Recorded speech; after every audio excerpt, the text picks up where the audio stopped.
The Young and the Restless Spoilers, a bold move in Genoa City. Jordan's unstoppable plan. The shadow of danger loomed over Genoa City as Jordan prepared to make a move that would send shockwaves through the town. She was fearless, cunning, and determined, with her sights set on an ambitious and perilous goal: Chance Chancellor, the city's most formidable and respected police officer.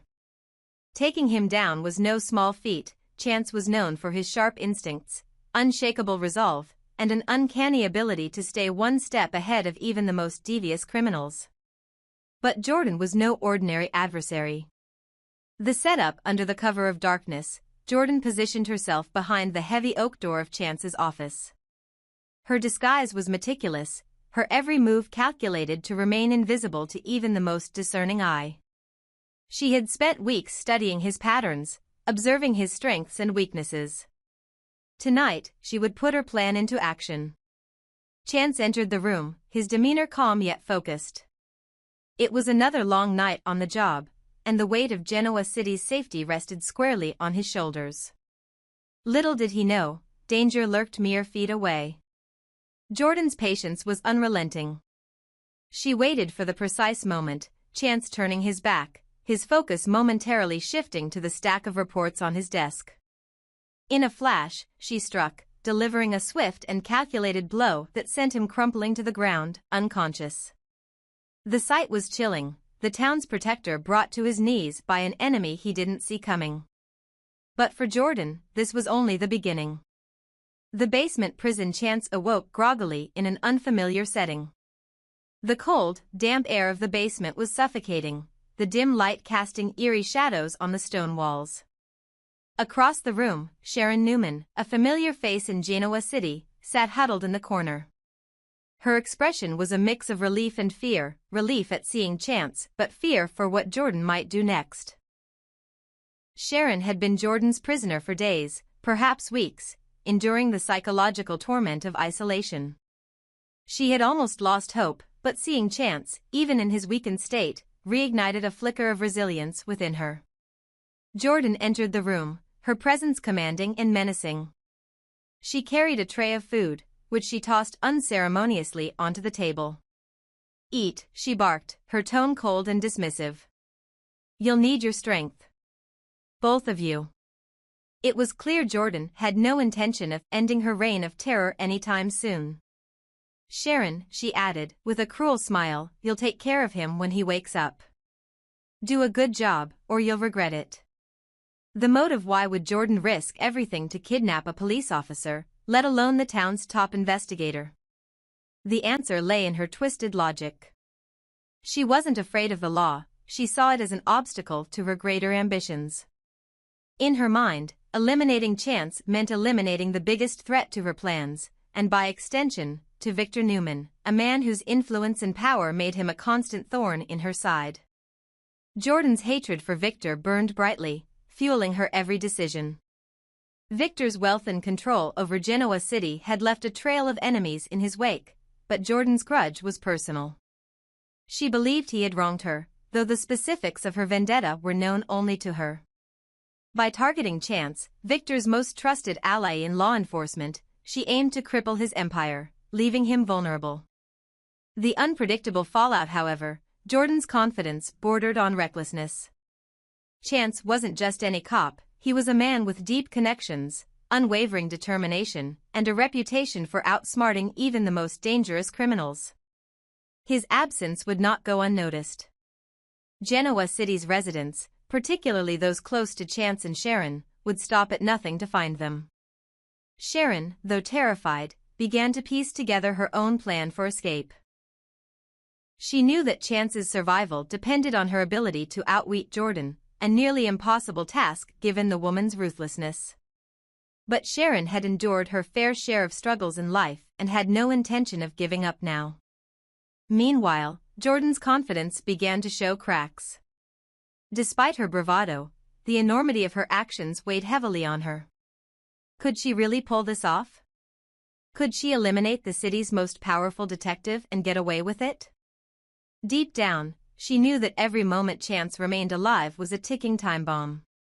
He wasn't just a victim, he was a symbol of Genoa City's resilience, and taking him down would bring consequences far beyond her control. The question of fear, it was impossible not to wonder, was Jordan truly fearless, or was her arrogance masking something deeper? Her actions suggested a woman consumed by vengeance, her decisions clouded by an insatiable desire for power. Yet, even the boldest plans have weaknesses.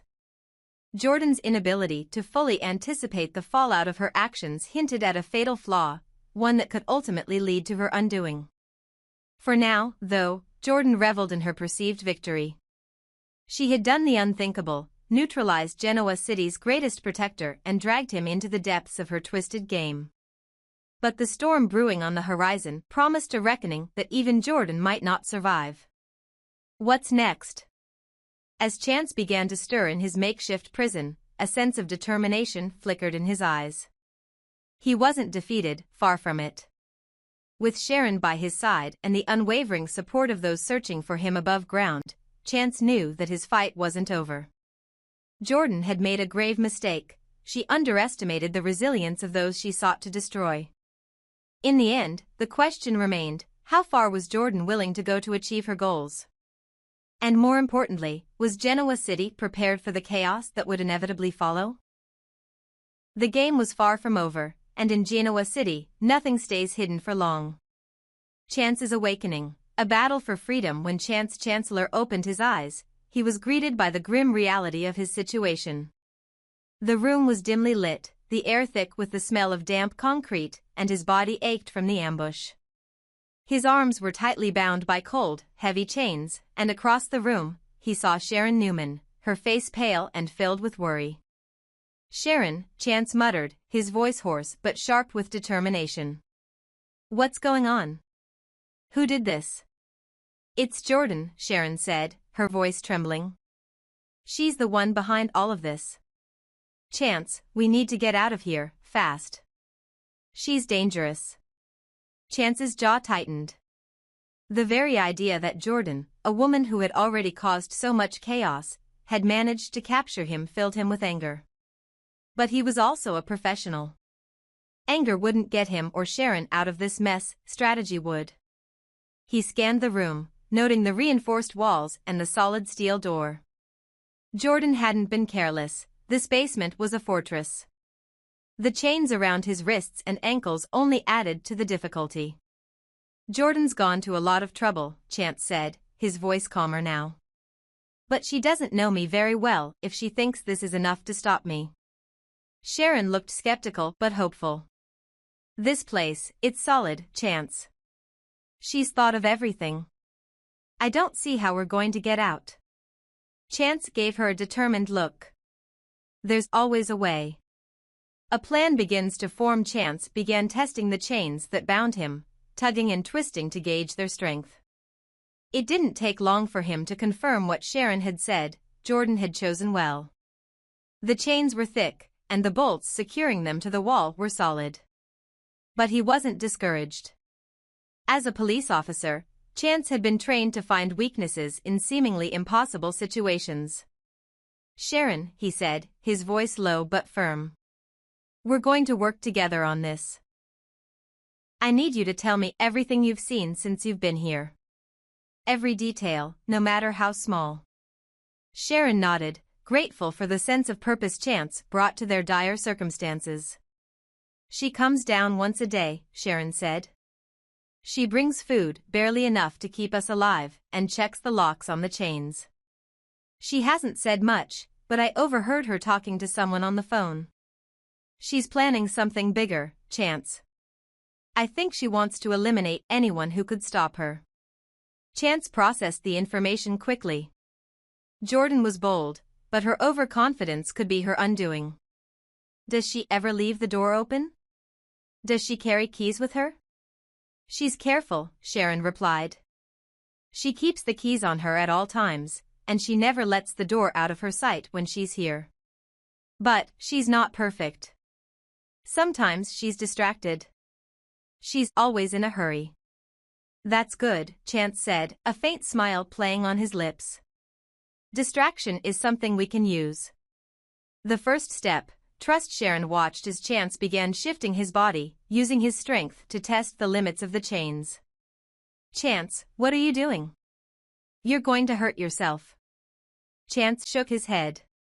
If I can loosen these bolts, even just a little, it'll give us a chance when the time comes. But I need you to trust me, Sharon. When she comes back, we're going to need to work together. Sharon hesitated. She had been through so much already, and the thought of confronting Jordan terrified her. But Chance's confidence was infectious, and she knew he wouldn't give up. What do you need me to do? She asked. When she comes in, I need you to distract her. Talk to her, argue with her, whatever it takes to keep her focus off me. I'll use that time to make my move. A moment of opportunity. Hours passed, each one dragging on longer than the last. Chance and Sharon sat in silence, their minds racing with the possibilities of escape. Finally, the sound of footsteps echoed down the stairs. The door creaked open, and Jordan stepped into the room, her presence as commanding as ever. She carried a tray of food and set it on the table without a word. Sharon seized the moment. Jordan, she said, her voice rising, how long do you think you can keep us here? Do you really think this is going to work? Jordan smirked, her confidence unwavering. You don't get it, do you, Sharon? There's no one coming for you. No one knows you're here. And without Chance, no one will be able to stop me. As Jordan's attention remained on Sharon, Chance made his move. Using the slack he had created in his chains, he shifted his body just enough to reach the nearby table leg. It wasn't much, but it was something he could use as leverage. Slowly, methodically, he began working the chains against the edge, using every ounce of strength he had. Jordan glanced back at Chance, her eyes narrowing. What are you doing over there? She demanded. Just sitting here, listening to your plans, Chance said, his tone calm but laced with defiance. You talk a big game, but you're going to regret leaving me alive. Jordan laughed, a cold, hollow sound. And what are you going to do about it, detective? You're tied up and helpless. Chance didn't respond. He simply kept working, his movements subtle and deliberate. He could feel the bolts loosening, just a fraction, but it was enough to keep his hope alive. The bond between them as the hours wore on, Chance and Sharon grew closer in their shared ordeal. Sharon's initial fear began to give way to a newfound determination. She wasn't just a victim, she was a survivor. And with Chance by her side, she felt stronger than she had in weeks. Chance, she whispered one night, do you really think we can get out of this? I don't think, Sharon, he replied. I know. Jordan made one big mistake, she underestimated us. The turning point with each passing day, Chance's plan took shape. The bonds around his wrists and ankles weakened, his resolve grew stronger, and Sharon's courage blossomed. Together, they formed a team, a partnership built on trust, resilience, and the shared goal of freedom. The question was no longer whether they would escape. It was when.